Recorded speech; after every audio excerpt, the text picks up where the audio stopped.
Primero los Corintios 11:7 dice que el hombre es la imagen y la gloria de Dios. Al portar su imagen, al portar la imagen de Dios, el hombre se convierte en gloria de Dios. ¿En qué sentido? ¿En qué sentido? Hemos dicho que la gloria de Dios debe entenderse como la manifestación de todos sus atributos. El hombre fue creado por Dios para manifestar sus atributos. El hombre entonces es un despliegue de la persona de Dios. Y lo era. Lo era de manera perfecta. Lo era en el punto en que nosotros estamos en el Génesis, en el capítulo 1. Pero esa imagen se distorsionó en Génesis capítulo 3 con la entrada del pecado. Pero el hombre entonces es una herramienta para que Dios despliegue, demuestre su carácter y su persona. El hombre entonces es gloria de Dios. Hasta aquí ya hemos visto 5 días de la creación y usted pudo ver que la creación también incluyó grandes monstruos marinos y todo ser viviente que se mueve, dice el versículo 21, de los cuales están llenas las aguas según su género. Esto lo vimos recientemente y quiero llevarle solamente como manera de introducción para que luego cuando lo lea no le suene raro. Job capítulo 38, versículos del 4 al 11 dicen lo siguiente. Le quiero llevar a Job 38, 4. Dice: ¿dónde estabas tú cuando yo echaba los cimientos de la tierra? Es Dios cuestionando a Job. ¿Dónde estabas cuando yo estaba haciendo la tierra? Dímelo si tienes inteligencia. ¿Quién puso sus medidas? Ya que sabes. ¿O quién extendió sobre ella cordel? ¿Quién midió la tierra? ¿Quién le dio su forma, su tamaño? ¿Sobre qué se sientan sus basas? ¿O quién puso su piedra angular? Cuando cantaban junto con las estrellas del alba y todos los hijos de Dios gritaban de gozo. ¿Quién puso las estrellas en su lugar? Todo lo que hemos venido viendo en Génesis 1. Y escuche, ¿o quién encerró con puertas el mar cuando irrumpiendo se salió de su seno, cuando hice de una nube su vestidura y de espesa oscuridad sus pañales, cuando sobre él establecí límites, puse puertas y cerrojos? ¿No dice la Biblia que todo estaba... el abismo estaba todo cubierto de tinieblas, estaba oscuro? Lo mismo dice Job. Vea lo que dice ahora, por ejemplo, el Job capítulo 41, ya que está en Job, ahora vaya al capítulo 41. Porque hablando de la creación, Dios dice a Job: ¿sacarás tú a Leviatán con anzuelo o sujetarás con cuerda su lengua? ¿Qué animal es Leviatán? Bueno, entendemos que es marino porque se habla de anzuelo. ¿Pondrás una soga en su nariz o perforarás su quijada con un gancho? Los peces sí se les perfora la quijada con un gancho. Aún los grandes, como los tiburones. No las ballenas, pero los tiburones sí. ¿Acaso te hará muchas súplicas o te hablará palabras sumisas? Job 41:4 dice: ¿hará un pacto contigo? ¿Lo tomarás como siervo para siempre? ¿Jugarás con él como con un pájaro o lo atarás para tus doncellas? Este animal no es domesticable, dice. No lo puedes amarrar y no lo puedes tener de mascota. ¿Traficarán con él los comerciantes? ¿Será de comercio? ¿Lo repartirán entre los mercaderes? ¿Podrás llenar su piel de arpones o de lanzas de pescar su cabeza? Son puras preguntas retóricas, todas se contestan con no. O sea que es un animal que no puede ser atrapado ni puede ser cazado, porque su piel es demasiado dura para ser atravesada. Pon tu mano sobre él, te acordarás de la batalla y no lo volverás a hacer. Hasta con algo de humor, nada más tócalo y te va a dejar un recuerdito inolvidable. Dice: he aquí, falsa es tu esperanza, con solo verlo serás derribado, nadie hay tan audaz que lo despierte. ¿Quién pues podrá estar delante de mí? ¿Quién me ha dado algo para que yo se lo restituya? Cuanto existe debajo del cielo, todo es mío. Ahora salte por favor en Job capítulo 41. Quiero que vea lo que dice acerca de esto en el versículo 25. Cuando Él se levanta, los poderosos tiemblan, a causa del estruendo quedan confundidos, la espada que lo alcance no lo puede prevalecer, ni la lanza, el dardo o la jabalina. Estima el hierro como paja, el bronce como madera carcomida. ¿Qué animal se está refiriendo aquí? Hay quien ha dicho, bueno, a lo mejor es un animal gigantesco como una ballena gris o azul.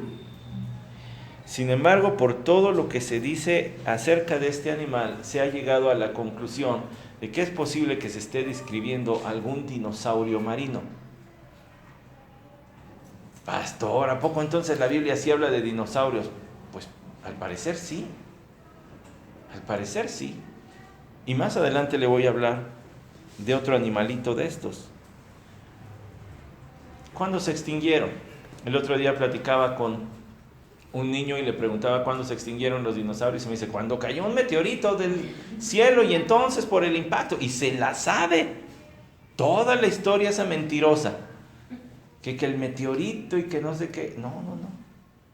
Y me sirvió tener tan fresco Génesis porque le fui llevando a través de Génesis para demostrarle que la Biblia habla de la creación de los grandes animales, los animales marinos, los animales terrestres, pero que debieron haber muerto a consecuencia del cambio climático que hubo después del diluvio.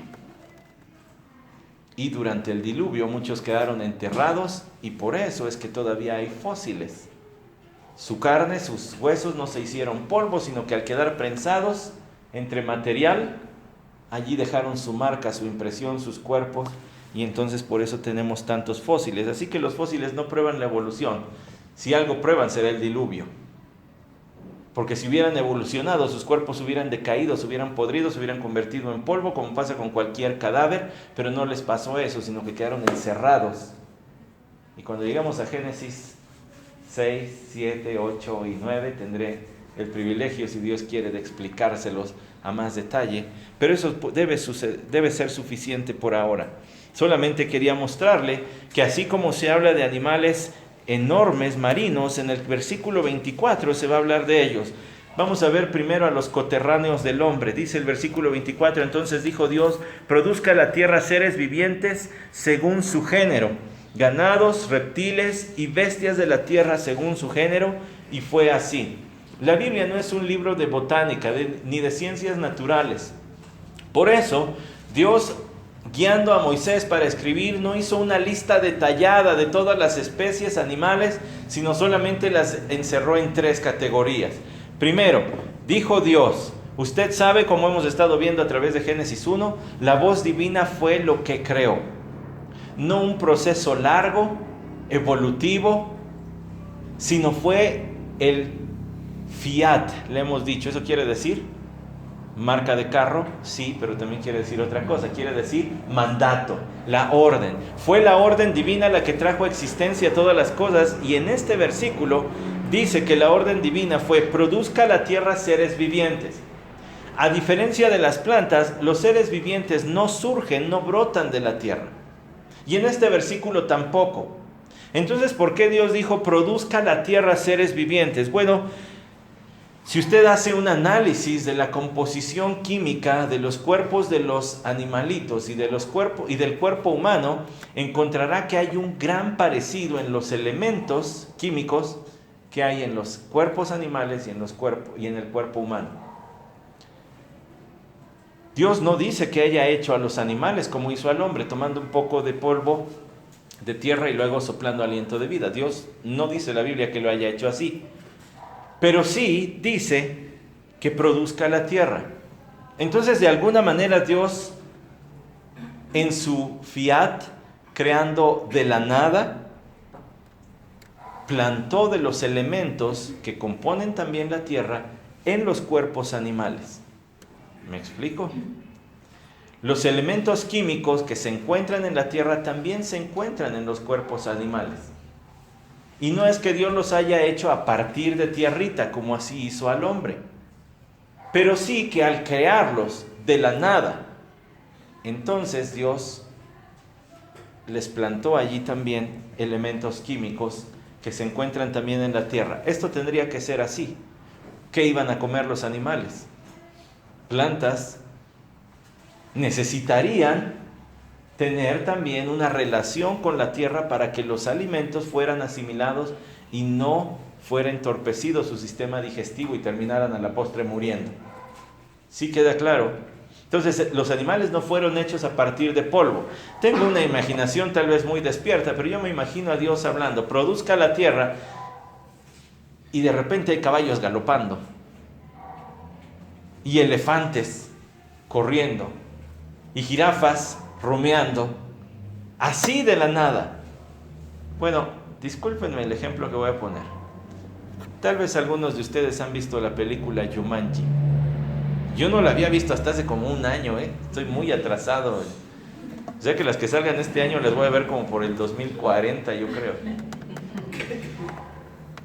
Pero ahora que la vi y estaba leyendo esto, dije: Dios habló y de repente prorrumpieron montones de animales de todas clases, porque dice allí: produzca seres vivientes. Ojo con eso, porque tienen vida. No son como las plantas. Las plantas tienen vida en un sentido muy diferente que los animales y que el hombre. Están vivos porque siguen el ciclo de nacer, crecer, reproducirse, morir.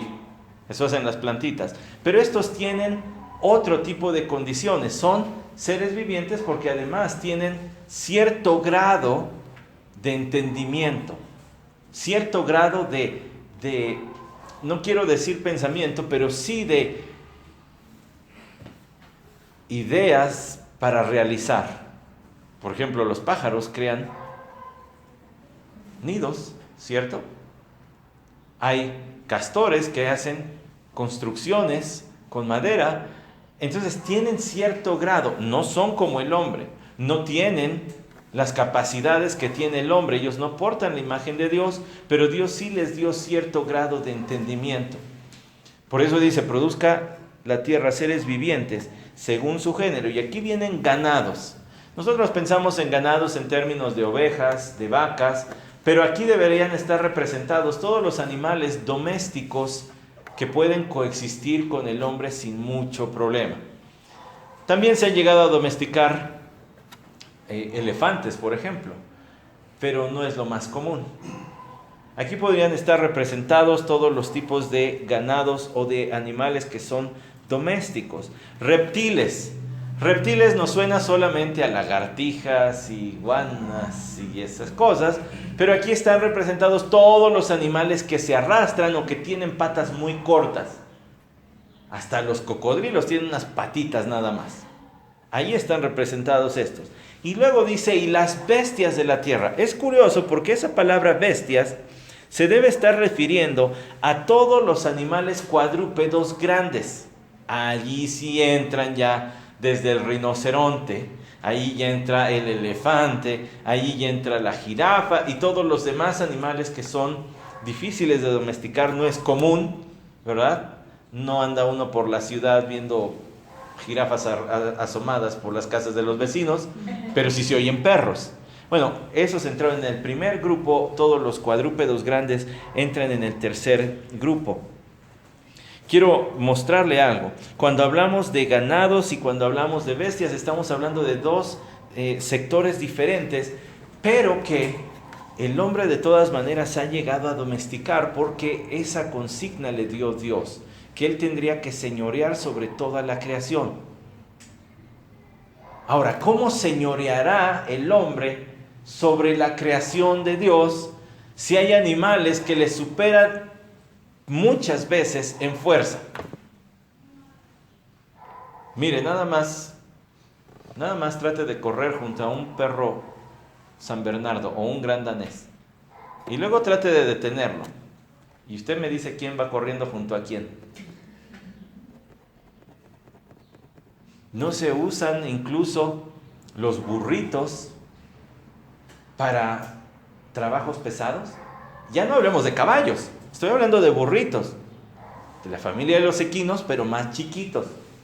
Hace algunos años estuve en un campamento de jóvenes, ya se imaginará que hace muchos años, porque ya no soy joven, pero estuve en un campamento de jóvenes donde nos pusieron a jalar la cuerda y dijeron: no, hombres contra mujeres. Y todos dijimos: Por favor, muchachas, ¿qué quieren? ¿Que les demos una arrastrada? Bueno, pues órale. De un lado las mujeres, de un lado los hombres. Y no podíamos. Y teníamos unos pelados bien fuertes y no se podía. Después descubrimos el secreto cuando le dieron una nalgada a un burro y jaló y nos arrastró a todos los hombres. Obvio, soltamos la cuerda, pero sí nos jaló 2, 3 pasos hasta que sentimos la fuerza muy dura y lo soltamos. Pues tramposas. Habían amarrado a un burro, por eso no podíamos. Por eso no, y éramos un montón. Todos esos animales, ¿cómo son domesticados por el hombre? ¿Cómo Dios le dio la consigna de señorear sobre todos ellos? Si muchos le superan en fuerza, se lo dio con la mente. Lo que el hombre tiene, que los animalitos no tienen, es raciocinio, el entendimiento. Vaya, entre otras cosas que ya veremos en un momento, pero es por medio del entendimiento, no por medio de la fuerza. ¿Cómo podría el hombre detener a un elefante encarrerado? Pues no. Pero entendiendo su comportamiento, entendiendo la manera de educarlo, el hombre ha llegado a domesticar incluso a esas grandes bestias, que aquí están representados en el versículo 24. Dice el versículo 24 al final, y fue así. Una nota curiosa es que los que le pusieron, permítame decirlo así para no complicarnos, los que le pusieron los signos al idioma hebreo, los que le pusieron algunas comas o símbolos que representan ideas dentro del texto, le pusieron que la mitad del versículo termina en según su género. Y la siguiente mitad es, y fue así. Porque ellos pensaron que es tan importante todo lo que se dice al principio del versículo como esas 3 palabras, y fue así. ¿Por qué llegaron a esa conclusión? Porque bien entendían que este registro de cómo fue la creación, Dios se lo dio a Moisés cuando el pueblo de Israel estaba por entrar a la tierra de Egipto, para que ellos conocieran la verdad de cómo sucedieron las cosas. Dios dijo y se cumplió. Bien haríamos los creyentes de nuestros días, hermanos, en retomar esta verdad y decir, y fue así. Y fue así. Si algo tendríamos que llevarnos de todo Génesis 1 es esas 3 palabras. Y fue así. Todo sucedió como está dicho aquí. Y más valdría que vayamos despojando entonces delante de la verdad bíblica a nuestra mente de todas aquellas ideas que se nos siembra desde la primaria y secundaria acerca del origen de la vida y del hombre y de toda la creación. Las cosas son como las dice el Génesis. Y le tengo una noticia. Todos los niños que hace un momento abandonaron esta reunión para ir a sus clases, ellos están por ser bombardeados con un montón de ideas que contradicen la verdad bíblica. Y que bien haríamos en llevarles a Génesis y enseñarles 3 palabras. Y fue así. Así sucedió. Tal como dice aquí. Dios dijo, y como burbujitas que estallan, estuvieron allí presentes todos los animales que poblan la tierra. Versículo 25. E hizo Dios las bestias de la tierra según su género, y el ganado según su género, y todo lo que se arrastra sobre la tierra según su género. O sea que hubo una creación simultánea de las especies. Eso de según su género es según su especie. No hubo una evolución de una especie a otra, sino que las especies fueron creadas de manera simultánea unas y otras. No hubo una transformación evolutiva, sino que Dios creó al mismo tiempo tanto los unos como los otros. Ahora, tiene una lógica todo esto. Recuerda, lo hemos estado viendo. Tiene una lógica. Todos los animales marinos ya habían sido creados, todas las aves ya habían sido creadas. Ahora está creando los que van a poblar la tierra firme, Los que no van a andar en el aire, ni tampoco principalmente van a andar en el agua. Está creando los animales de la tierra firme, y como lo hizo con nosotros, también lo dice aquí, nos hizo según su género. La creación específica de Dios que no permite cuestiones evolutivas. Ya lo expliqué en semanas anteriores, pero no podría haber ese tipo de condiciones, siendo que Dios lo creó todo en apenas 6 días. Este es apenas el 6º día. El planeta más viejo de todo el universo es la Tierra. Fue lo primero que fue creado y después vinieron todos los demás. Quiero que note lo que dice el final del versículo 25. Y vio Dios que era bueno. Aquí está la mitad del versículo. La segunda mitad del versículo es: y vio Dios que era bueno. Todo lo que Dios hizo lo catalogó como perfecto, tal como va a decir en el versículo 31 de este mismo capítulo. Ahora déjeme decirle algo. ¿Por qué no abre su Biblia ahora en Job capítulo 40? Y va al versículo 15. Para que tome idea de las criaturas que estamos hablando en Génesis capítulo 1, 24 y 25. Vea lo que dice Job capítulo 40, versículo 15. He aquí ahora Behemoth, al cual hice como a ti, que come hierba como el buey. He aquí ahora su fuerza está en sus lomos y su vigor en los músculos de su vientre. Ojalá yo pudiera decir que mi vigor está en los músculos de mi vientre, pero no es así. Mueve su cola como un cedro, no como un cerdo, como un cedro. ¿Saben lo que es un cedro? Sí, ¿verdad? Es un árbol robusto. La cola de este animal parece cedro. Parece un arbolote. Entretejidos están los tendones de sus muslos. Sus huesos son como tubos de bronce. Tiene huesos bien duros. Entretejidos están sus tendones, sus huesos son como tubos de bronce. Sus miembros como varas de hierro. Animal duro, puro músculo. Es la primera de las obras de Dios que solo su hacedor le acerque su espada. Ciertamente alimento le traen los montes y todas las bestias del campo retozan allí. Bajo los lotos se echa en lo oculto de las cañas y del pantano. Lo cubren los lotos con su sombra, los sauces del arroyo lo rodean. Si el río ruge, él no se alarma. Tranquilo está, aunque el Jordán se lance contra su boca. ¿Lo capturará alguien cuando está vigilando? ¿Perforará alguien su nariz con garfios? O sea que este es un animal terrestre.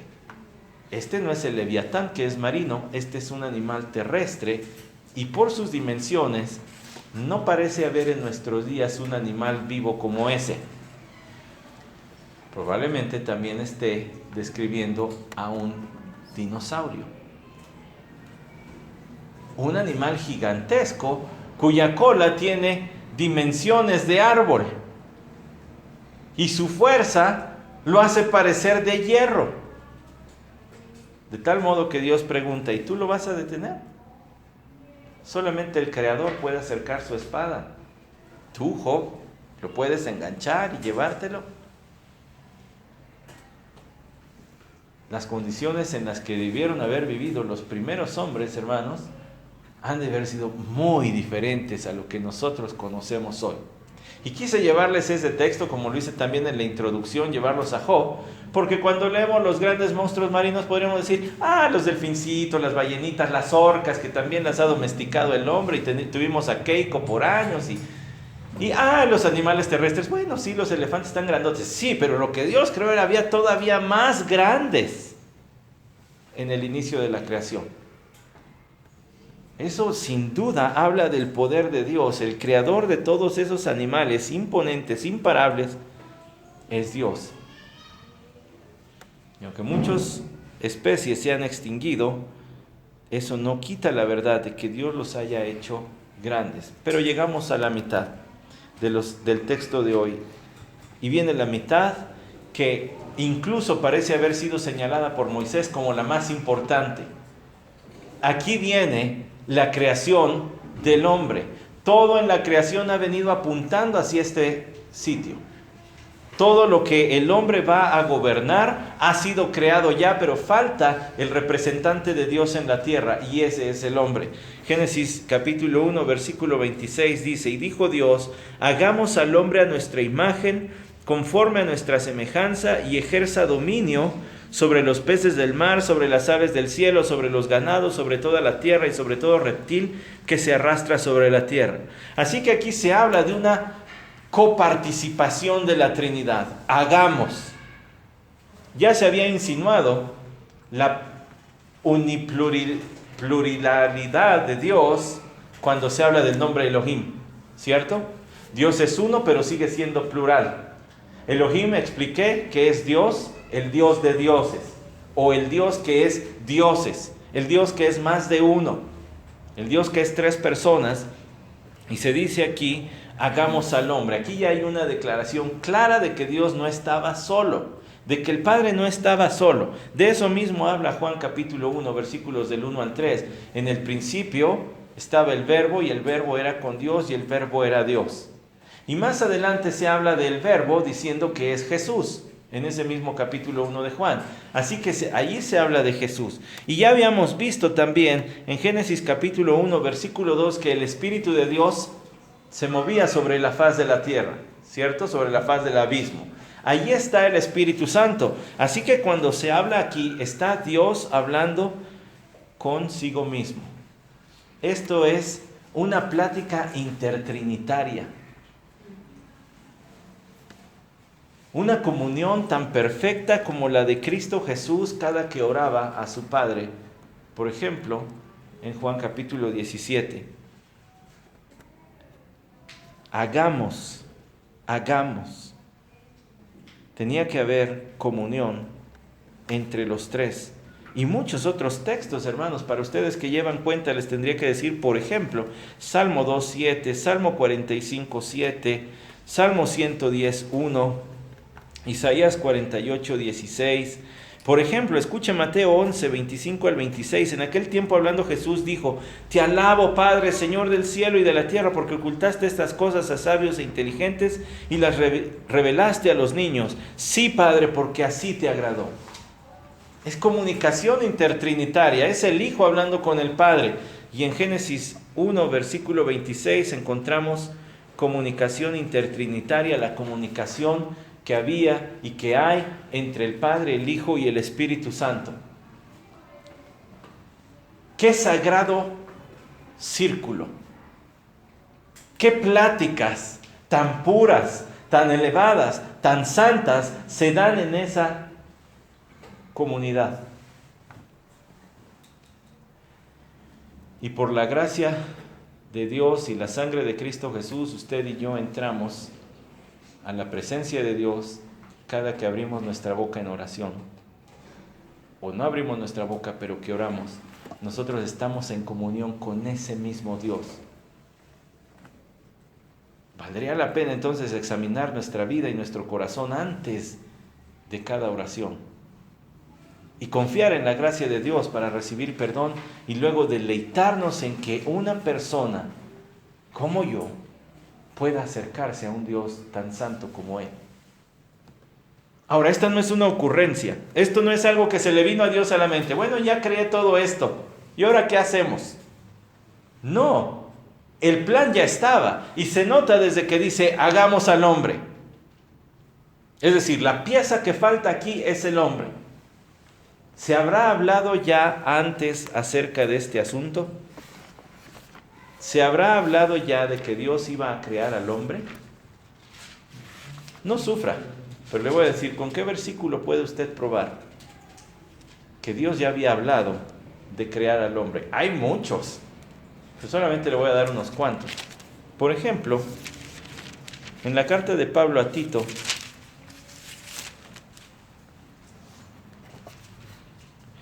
dice: Pablo, siervo de Dios y del apóstol de Jesucristo, conforme a la fe de los escogidos de Dios y al pleno conocimiento de la verdad que es según la piedad, con la esperanza de vida eterna, la cual Dios que no miente prometió desde tiempos eternos y manifestó a su debido tiempo su palabra por la predicación que me fue confiada conforme al mandamiento de Dios nuestro Salvador.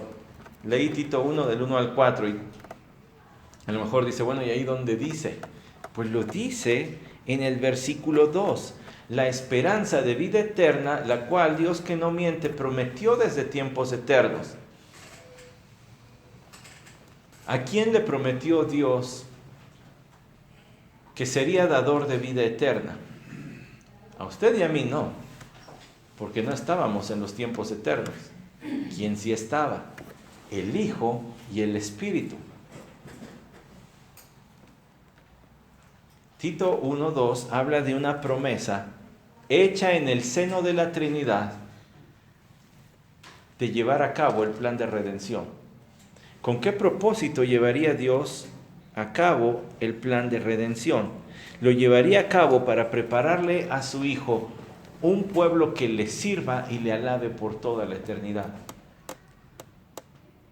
O sea que usted y yo, salvos por la fe en Cristo Jesús, somos el cumplimiento de algo que Dios ya había determinado desde antes de los tiempos de los siglos y que ahora está cumpliendo y que durante toda la historia ha venido recolectando a aquellos hombres y mujeres que Él escogió para que formen parte de ese pueblo que va a alabar a Cristo por toda la eternidad.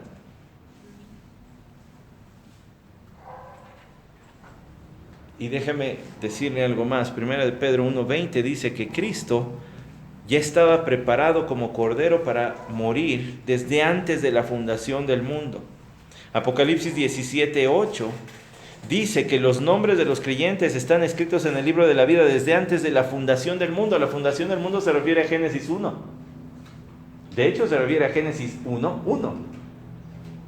Y Cristo ya estaba determinado como el Salvador que moriría y los creyentes ya estaban escritos en el libro de la vida. Y dice 2 Timoteo 1:9, además, que quien nos ha salvado y nos ha llamado con un llamamiento santo, no según nuestras obras, sino según su propósito y según la gracia que nos fue dada en Cristo Jesús desde antes de la eternidad. Es decir, ya estaban escogidos todos los que habían de creer. Ya estábamos escogidos todos los que habíamos de creer. ¿Eso desalienta el evangelismo? Pues ¿para qué ya predicamos si Dios de todas maneras va a salvar? No, porque Dios ha escogido, pero nos ha dado a nosotros el privilegio de ser instrumentos para predicar el evangelio. Y es tan difícil creer el evangelio, porque implica un negarse a sí mismo, tomar la cruz, seguir a Cristo cada día. Es tan difícil creer el evangelio que si Dios no hubiera escogido a algunos, nadie creería. No brotaría de nuestro corazón pecador la fe para confiar en Cristo Jesús como Salvador. ¿Sabe qué tipo de fe brota del corazón del hombre? La fe que adora a los muertos, la fe que adora a Judas Tadeo, la fe que adora a la que le llaman Santísima Muerte.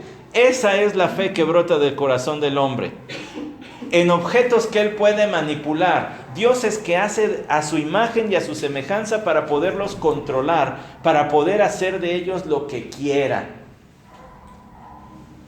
Pero no brotaría jamás del corazón del hombre adorar a Cristo, quien demanda todo de su vida a cambio de darle todo su amor. Y Cristo rinde todo su amor en la salvación que nos ofrece.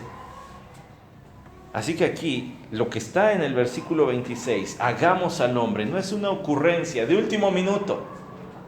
Hasta aquí se ha dirigido la creación. Dios ya había determinado antes de Génesis 1:1 que habría humanidad, porque de entre ellos sacaría a los que debían ser salvos según su designio. Hagamos al hombre, la Trinidad hablando, el propósito eterno está por cumplirse a nuestra imagen, a nuestra imagen. Nadie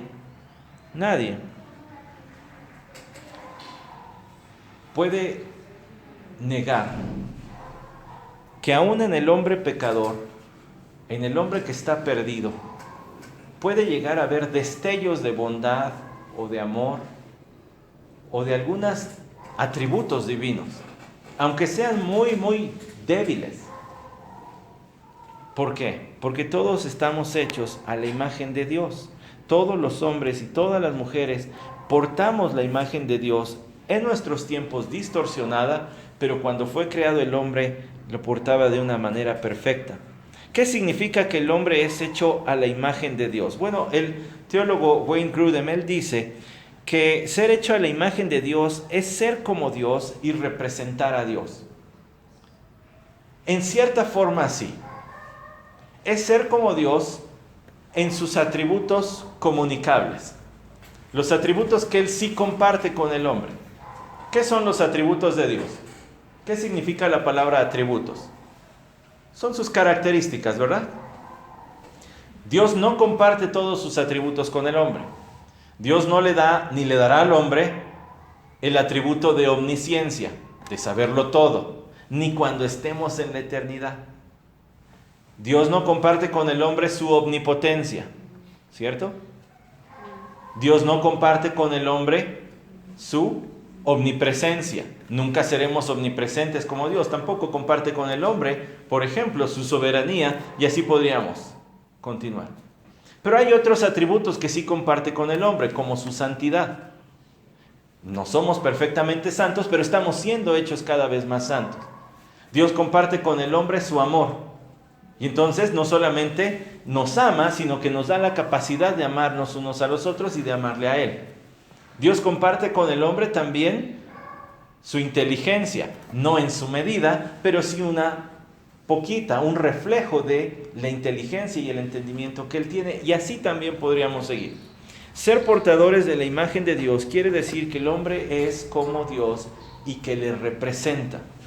Entonces, algunas características de la imagen de Dios que tendríamos que mencionar son los aspectos morales.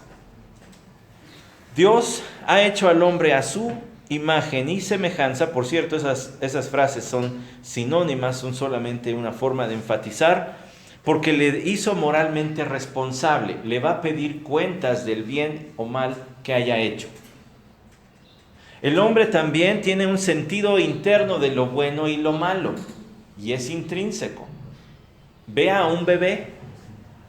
Un bebé hace cosas que sus padres le dijeron que no, y hasta se espanta esperando que le den la reprimenda. Tenemos sentido de bueno y malo. También podemos tener un comportamiento santo a semejanza suya, o después de la caída tenemos un comportamiento pecaminoso a diferencia de él. Pero lo que quiero enfatizar es la santidad, porque fuimos hechos a semejanza de Dios. Hay aspectos espirituales, tenemos espíritu. Por tanto, nosotros tenemos la capacidad de relacionarnos con Dios, orar, alabarle y oír sus palabras. Cuando los salmistas hablan de que todo lo que respira alabe al Señor, no estaban diciendo, ahora todos los perros aúllen para el Señor. No, era una manera de decir, Dios merece la alabanza de todo, pero los animales no tienen espíritu. Los animales tienen instinto. Si usted siempre le pega a un gato, el gato va a huir de usted. Vaya, hasta yo huiría de usted. Pero si usted siempre acaricia al gatito, el gatito siempre se va a acercar a usted. ¿Le ama? No. Tiene el instinto de que usted lo protege, de que usted lo cuida. Es que, pastor, mi perrito sí me ama. A mí me dirá lo que quiera, pero mi perrito a mí sí me ama. Hermano, su perrito no tiene espíritu. No tiene la capacidad de amarle. Tiene el instinto donde se acerca a quien le hace bien, a quien le procura, pero no tiene la capacidad de amarle porque él no es portador de la imagen de Dios. Además, tenemos la capacidad de vivir para siempre. De vivir para siempre. Hay una película que habla del cielo de los perros, o si todos los perros van al cielo, no sé cómo dice.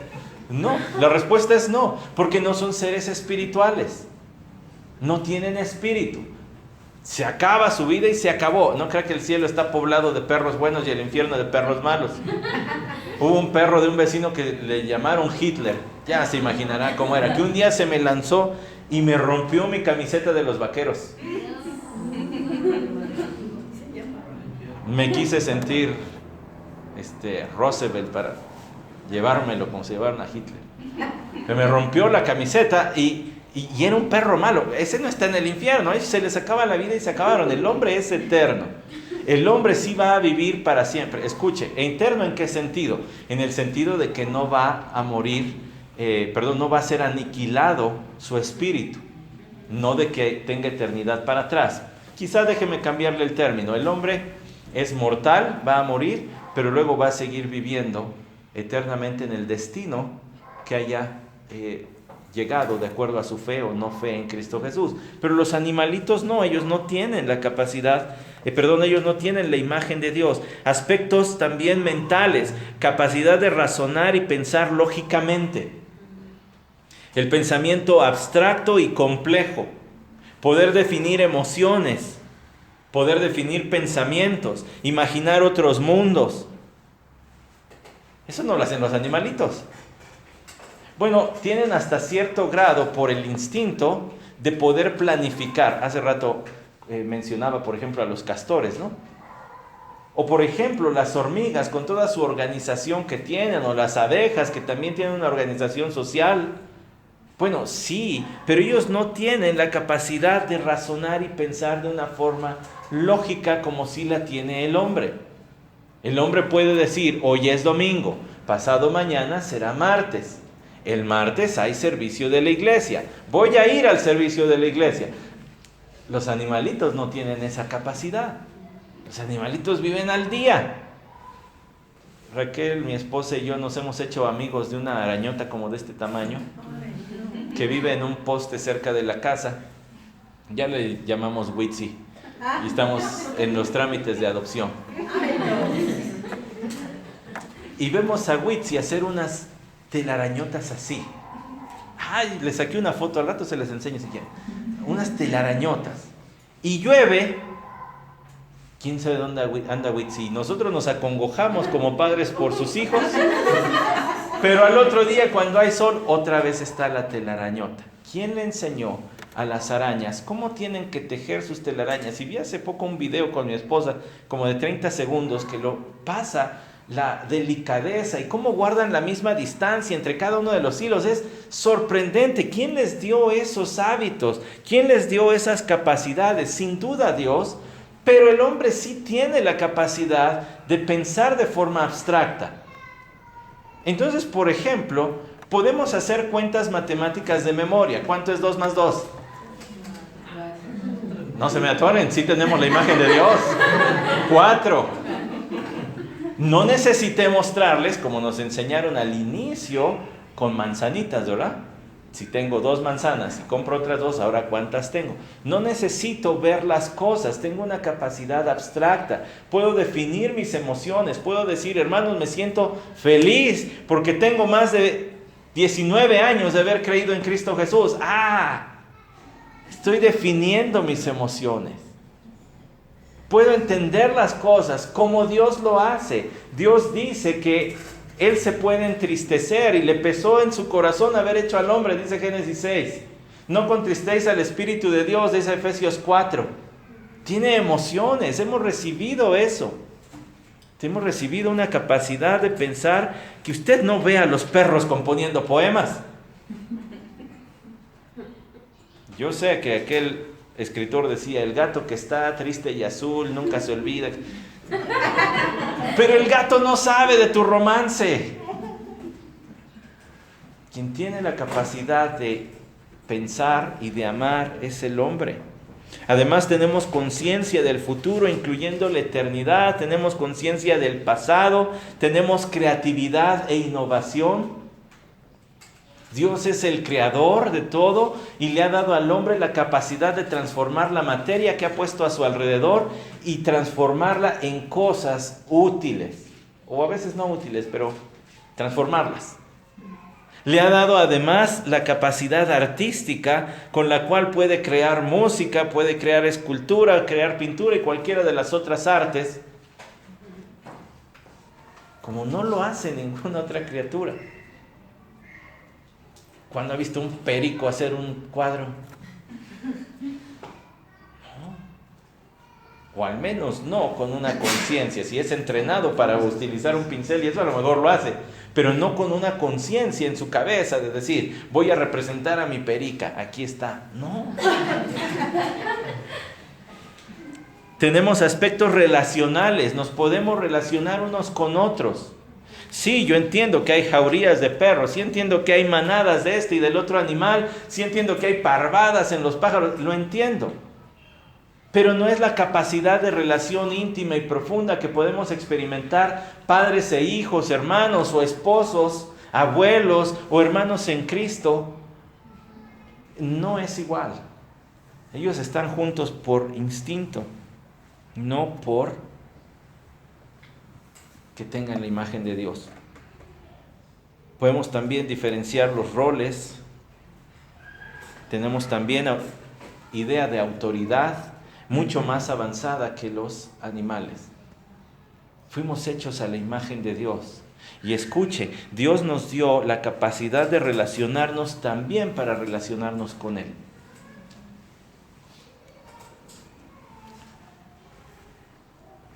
Tristemente, dice la Escritura, y quiero leérselos porque para que vean lo que ha hecho el pecado.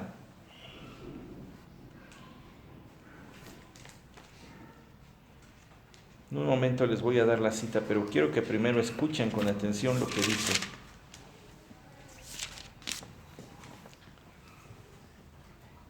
El necio ha dicho en su corazón, no hay Dios. Se han corrompido, han cometido hechos abominables, no hay quien haga el bien. El Señor ha mirado desde los cielos sobre los hijos de los hombres para ver si hay alguno que entienda, alguno que busque a Dios. Todos se han desviado, aún se han corrompido, no hay quien haga el bien, no hay ni siquiera uno. No tienen conocimiento todos los que hacen iniquidad, que devoran a mi pueblo como si comieran pan y no invocan al Señor. ¿Sabe qué ha hecho el pecado? Lo que el pecado ha hecho en el hombre es afectar su capacidad mental para llegar a negar lo que es obvio, lo que está delante de sus ojos, y decir, no hay Dios. Toda la creación de Dios es un testimonio para el hombre de su Creador. Y tan fuerte es el testimonio de la creación que Romanos capítulo 1 dice que negar a Dios, quien ha dado su testimonio en la creación, es reo de muerte.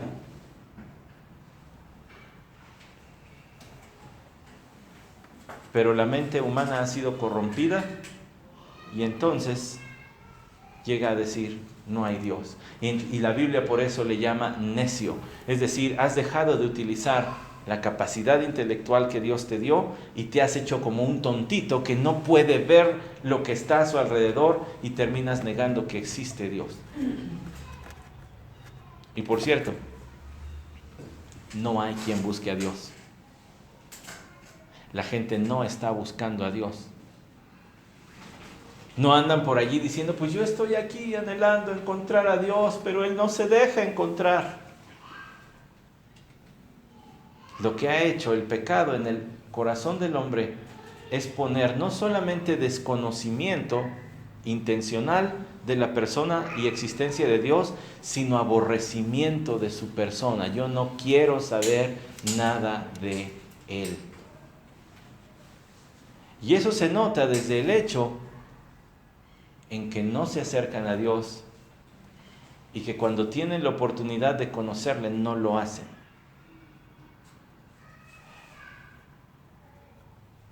Es lamentable lo que ha hecho entonces el pecado. Hagamos al hombre a nuestra imagen y semejanza. Ahora le voy a decir algo. Y dice, y ejerza dominio. Un dato importante. Hagamos al hombre, hagamos al Adán a nuestra imagen y semejanza. La palabra traducida allí como hombre es Adam, que es la palabra más genérica para hablar de la humanidad. Hagamos a la humanidad a nuestra imagen y a nuestra semejanza.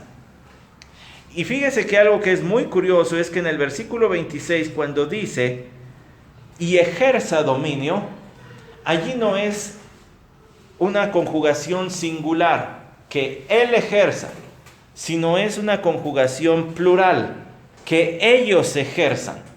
Y eso se lo puedo demostrar con el idioma original, pero ahorita no le voy a dar esos detalles porque quiero que se me pierda, solamente quiero que entienda que desde aquí Dios ya estaba diciendo, hagamos a la humanidad y ellos ejerzan dominio. Pero me voy a reservar esa segunda parte del versículo 26 para la semana siguiente, cuando hablemos de lo que es dominar la creación. Pero el versículo 27 dice, creó pues Dios al hombre a imagen suya. Y ya tenemos una mejor idea de lo que eso significa. A imagen de Dios lo creó. Varón y hembra los creó. ¿No se le hace raro que aparezca 3 veces el verbo crear en un mismo versículo de unas cuantas palabras? Como que Dios quería remarcar algo. Le quería remarcar a su pueblo que ahora se iba a ir a meter a una tierra rodeada de otros pueblos que tenían otras ideas acerca del origen de la humanidad, acerca del origen del universo, para que ellos supieran, Dios nos creó, Dios nos creó, Dios nos creó. No surgimos de la nada. Nosotros fuimos creados por Dios. Esa es la verdad. Y fue así. Quiero hacerle notar algo más. El versículo 27 dice, varón y hembra los creó. Es del día 6. Y dice que Dios creó al hombre y a la mujer. ¿Cuándo fue creada Eva? En el 6º día. ¿Cómo lo podemos probar? Pastor, ¿cómo puede probar que en el día 6º fue creada Eva? Bueno, ya le di algunas pistas. Primero, hagamos al hombre. La palabra es genérica, no se refiere al hombre individualmente, el género masculino, se refiere a toda la humanidad. La palabra Adán, hagamos al Adán y ejerzan ellos. De hecho, la Nueva Traducción Viviente es la única versión que yo encontré, al menos en mi búsqueda, que traduce así. La Nueva Traducción Viviente dice, ellos reinarán sobre los peces del mar. En esta versión sí tradujeron el plural. Tanto hombre o mujer van a reinar sobre los peces del mar y demás animales. Y les decía, ¿cuándo fue entonces creada Eva? Bueno, pues Eva debemos entender que fue creada en el 6º día, además, porque si ustedes siguen el relato del Génesis, ¿se acuerdan que yo les hablé de la guau conjuntiva, no? La conjunción esta, que se traduce como Y, pero que también se llega a traducir como entonces. Por cuestiones de edición no le pusieron a todo I. Hubiera sonado raro que todo suene I. Entonces le cambiaron a entonces y demás. Pero aquí el versículo 26 inicia con ese mismo conjunción. O sea que es parte del mismo relato. El hombre y la mujer fueron creados en el 6º día. Entonces, ¿qué pasa con lo que dice Génesis 2? Asómese poquito a Génesis 2. En Génesis 2 dice que Dios creó al hombre, ¿verdad? Lo ve allí en los primeros versículos. Lo puso en el huerto del Edén, en el versículo 15. Le dijo de qué podría comer, de qué no podría comer. Y luego dijo en el versículo 18, y el Señor Dios dijo, no es bueno que el hombre esté solo, le haré ayuda idónea. A lo mejor pensábamos que pasaron como 15 días, ¿no? Y que un tiempito después Dios vio al hombre solo y dijo, ay, no es bueno. Pero no, este es el mismo 6º día, porque viene narrando la creación del hombre y la delegación de responsabilidades que Dios le dio, y en ese mismo relato dice, no es bueno que el hombre esté solo, y entonces le trae a los animales a Adán para que les ponga nombre, y luego crea a la mujer. O sea que en un mismo día, Dios creó a todos los animales terrestres, creó a Adán, le dio chamba, lo puso en el huerto y además le trajo a los animales, y luego creó a Eva. Todo en el 6º día. Y también usted puede ver que cuando califica en el versículo 31 de Génesis 1, y vio Dios todo lo que había hecho, eso sería una contradicción si después en el versículo 18 del capítulo 2 dice, no es bueno que el hombre esté solo. Y Dios no se contradice. Entonces el no es bueno vino antes de que Dios sellara toda su creación en Génesis 1:31 con todo esto es bueno. ¿Sí le queda claro? Porque entonces debemos entender que Dios creó a Eva el mismo sexto día en el que creó a Adán. Pues bien, déjeme concluir de la siguiente forma. Quiero mostrarle dos textos que tienen mucho que ver con lo que hemos dicho hoy. Génesis capítulo 9. Génesis 9. Y ponga atención en los versículos 5 al 7. Es el penúltimo texto que vamos a ver hoy. Dice Génesis 9 del 5 al 7. Y ciertamente pediré cuentas de la sangre de vuestras vidas, de todo animal la demandaré, y de todo hombre, del hermano del hombre, le demandaré la vida del hombre. El que derrame sangre de hombre, por el hombre su sangre será derramada, porque a imagen de Dios hizo él al hombre. Aquí está la prohibición de matar, de asesinar. Y Dios dijo, voy a demandar la sangre, voy a demandar la vida del asesino. ¿Dónde está al que mataste? Lo que estaba haciendo Dios era dignificar la vida humana, porque dice, porque a imagen de Dios hizo al hombre. ¿Cuál es el pecado del asesinato? ¿Dónde está la maldad en el asesinato? En que se está cortando la vida de una persona que tiene todo, al menos allí, al ser portador de la imagen de Dios, para relacionarse con Dios. Es decir, que la persona debe vivir para la gloria de Dios, mostrando los atributos comunicables de Dios, y se le está cortando esa oportunidad. Por tanto, se le está robando gloria a Dios. Y se le está robando la oportunidad a esa persona, quizá, de haber creído en Cristo Jesús. Entendemos que todo eso encaja en el plan soberano de la elección divina para salvación, pero allí está la maldad, que esa persona asesinada es un portador de la imagen de Dios. Y no se me pierda, porque es fácil pensar de portar la imagen de Dios en los adultos, pero también los niños portan la imagen de Dios. Y también los bebés en el vientre portan la imagen de Dios. Por eso es que el aborto intencional, el interrumpimiento del embarazo, como ahora se le llama, también es pecado y también debe ser considerado como asesinato. Porque el bebé que está allí es un portador de la imagen de Dios. No hay otra criatura que pueda decir eso más que la humanidad. Génesis tiene que ver mucho con lo que vivimos diariamente. Génesis tiene que ver mucho con el aprecio que tenemos por la vida humana, incluso la que está todavía dentro del vientre. Génesis tiene mucho que ver con la manera en que nos relacionamos. Vaya a Santiago capítulo 3, versículo 9.